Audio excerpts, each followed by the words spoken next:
Welcome to the Kitchen Faucet channel. Are you facing the frustrating problem of low water pressure in your kitchen faucet? Don't worry, we've got you covered. In this video, we'll guide you through practical solutions to tackle the low water pressure issue and bring back the optimal flow to your kitchen faucet. Get ready to enjoy a powerful and efficient kitchen experience. This is my troubleshooting low water pressure in a fixture. So this is for kitchen sinks, bathroom sinks, and not showers, not toilets. So I'm currently restoring the house I just got to do on the floors, just so you know why everything looks like this. So the sink has just been sitting in here. I don't really use it for anything, but we have a problem. We have low water pressure. Okay, so this is the same fixture from my old kitchen. So this is about 10 or 11 years old now. The old plumbing in the house was completely screwed up. It was all trashed. So when I turned it on, that was just normal pressure pretty much throughout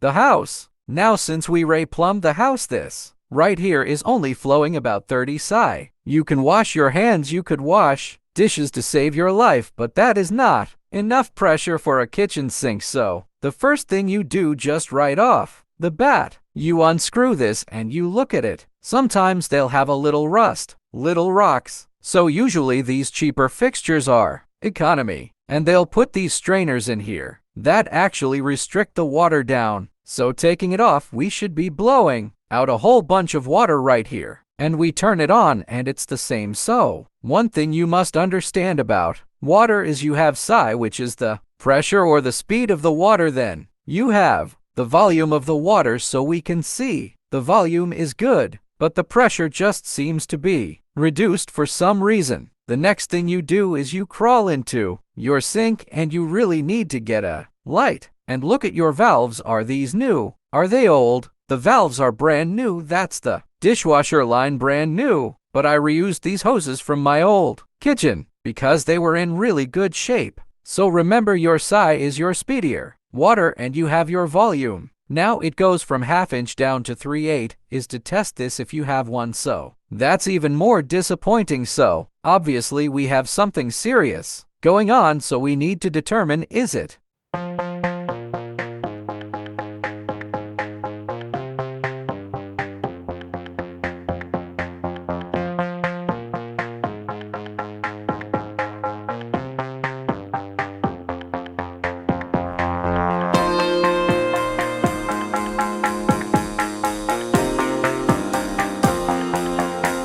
the fixture? Is it the valve? Is it the water coming in? What is going on? So you are gonna need one of these tools right here. That's why sometimes you gotta call the plumber, and you're gonna need a bucket. Obviously, you can get this stuff at Home Depot for probably about $20, but you're pretty much gonna have to have this. Okay, so we crawled in there and looked at the valves because this is very, very important. This valve right here, if you can look down, you can see it has the little rubber seat. So you can see that little bitty space, about 1/8 of an inch, is all the water travels through. As you can see, it also comes in here. It zigzags. This valve would be used for a toilet ice maker, something. You're taking that 1/2 inch, all that volume and pressure, and reducing it down, like I said, for a sensitive toilet valve ice maker. But this valve used on a sink, and if you only have 50 psi coming into your house, can knock that pressure down. Maybe not if it's the only thing on, but if you have other fixtures running, shower, yes, it will knock that pressure down when you use a valve like this, especially on a kitchen sink. If you go to the valve section, you'll see this ball valve. You can see this is going to restrict the water a whole bunch less, or as little as possible. So in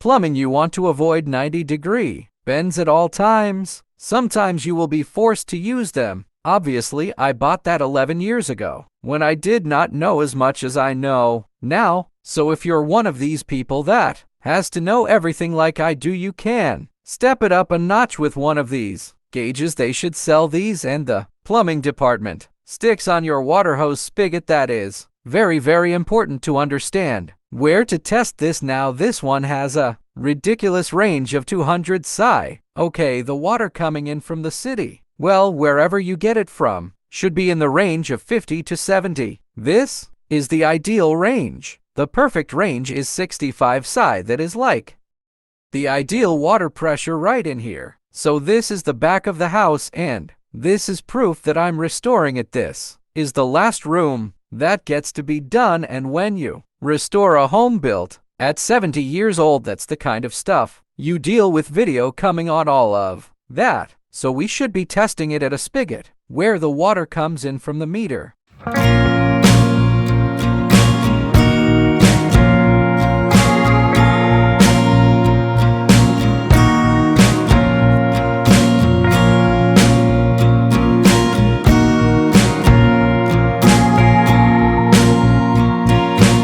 We're at the back of the house. I actually plumbed this where it comes straight back. We got a straight line, so this is going to read the same at the meter. We're going to go ahead and put it on, and we're going to see the pressure, and we're at 51 psi. That is actually a huge disappointment, living a few minutes from downtown and one of the biggest cities in the nation. That is a shame, and that's why that's important to check everything, because that would make a lot more sense why we have this going on right here. But I think that this fixture is screwed up and it's full of rocks or rust from the old plumbing in the house. That's really what I think it is. We are going to take this apart if the next test doesn't reveal the problem. So now we need our bucket. We're gonna have to get in here all uncomfortable. Get towels so you don't ruin your freaking cabinets, and we need to take this line off all the way up there. We're gonna run it in a bucket, and we're gonna do a test on and see if it appears to have more pressures. Alright, so we need to turn this valve off. Make sure you do that, okay? So I'm doing this one-handed. Hold the phone. You get your special tool, get it around there. Remember, righty-tighty, lefty-loosey. And that's it. So we're gonna try to do this without spilling any water. And we're spilling water. We're just gonna run that hose right into that bucket. So I know this shot's blurry. I cannot get it to focus, but we are going to open the valve and the water's gonna run into the bucket. And we're gonna judge the pressure and see if it's more than what was coming out of the sink. Oh my God. Okay, so in 1 second you saw what was coming out of there. That was freaking crazy. So we know it's not the valve, we know it's not the plumbing of the house, and we know it's not this line right here. When I cracked that valve, the water was spraying out like crazy.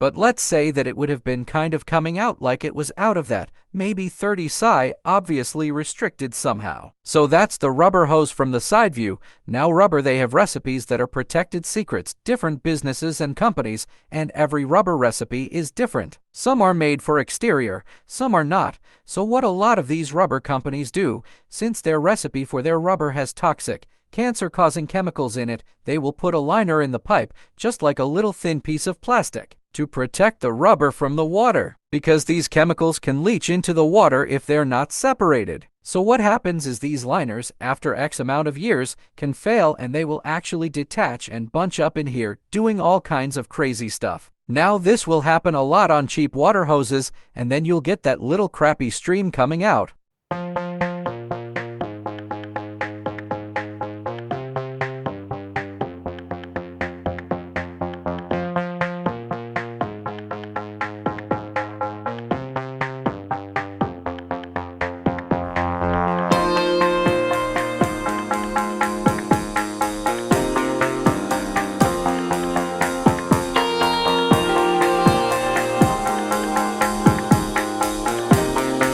So the point is, if that hose would have been flowing low water pressure, would have probably had something going on there like that, and then we would need to take it a step back to the valve and actually take the hose off. And then this test would be really messy to open it and see what comes out of the valve. Okay, and even shutting the water off to the house and taking the valve off and looking at it and seeing if we have a toilet or ice maker valve. We should have a valve like that. and it doesn't take a plumber with 20 years experience to figure out which one of these valves is going to flow better to your kitchen or bathroom sink. So we saw that water spray in that bucket violently, so we have confirmed that we have adequate water pressure and volume coming up to this fixture.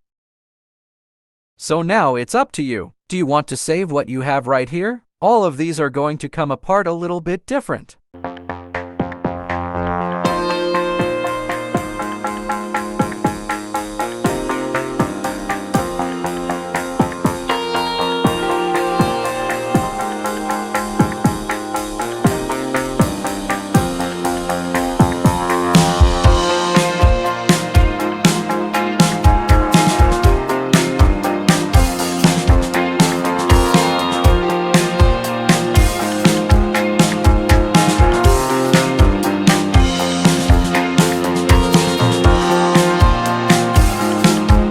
Take pictures of this stuff. You may have O-rings, something that pops out. So then we just unscrew this, 11 years old, come off just perfect, and this is going to come out. And there you have it, kitchen enthusiasts. We hope this video from Kitchen Faucet has provided you with valuable insights and solutions to address low water pressure in your kitchen faucet. Remember to implement these tips and tricks to enhance your cooking and cleaning activities. If you found this video helpful, give it a thumbs up, subscribe to the Kitchen Faucet channel for more informative content, and hit the notification bell to stay updated. Thank you for watching, and happy cooking with your revitalized water flow.